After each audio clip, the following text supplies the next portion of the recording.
Most people on the earth have resentment towards the blessings of others.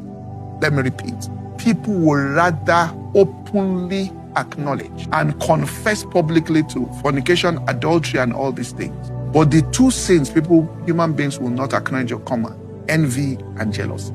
People do have that resentment in their heart. That's why it says, where does the wars and fightings come? That's where it's coming from. You as a person should go up to God and thank Him for the mercy that you find on the lives of people. Pray for them and intercede for them. If anybody is in any situation that somebody's going through, go in there. By doing that, you build a hedge. That was how Job came to realize the supremacy of that over all the sacrifices he was doing. When God says burnt offering, sacrifice, that's when he came to realize that, you see all this one I'm doing. When I prayed for my friends, this ones didn't work. When I prayed for my friends, God turned the captivity around. Thank God for the lives of other people. When you feel that anybody's going through anything, pray for them and it begins to turn your heart into a place of compassion. And when you become a compassionate person, it's the state of your mind, it's the way you are. It means there will just be growth of these things in the life of that individual. Things they didn't labor for will grow out. Things they will suddenly grow. So it is important that you as a person, this is where this compassion comes from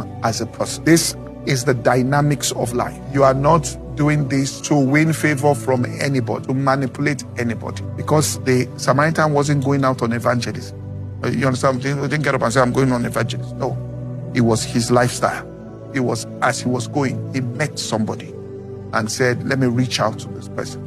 It's something that is in the heart of the person. You don't get up and say, I'm going to defend. That's how divinity came. David, you see, David's brothers were about the fact that you are doing this out of arrogance. But David was for real, because when the lion came for the sheep, David protected the sheep. When the bear came, David protected, which means he was a compassionate. Even for the animals, he stood up for them and fought and risked to get them out. So when Goliath came out, he said, it's not about me. I did this for my sheep. I did this for animals. How can this uncircumcised Philistine? It's for the people, that he cannot bring the nation of Israel into bondage. If the lion could not bring my sheep into bondage, this one will not do it. He thought he was haughty and was doing from a point. And that's why his person who is making intercession that way and praying all that prayer and thanking God and doesn't have any resentment towards any person, that's the real deal. And it's not doing it for anything but out of that overflowing compassion that is inside their heart for the Lord.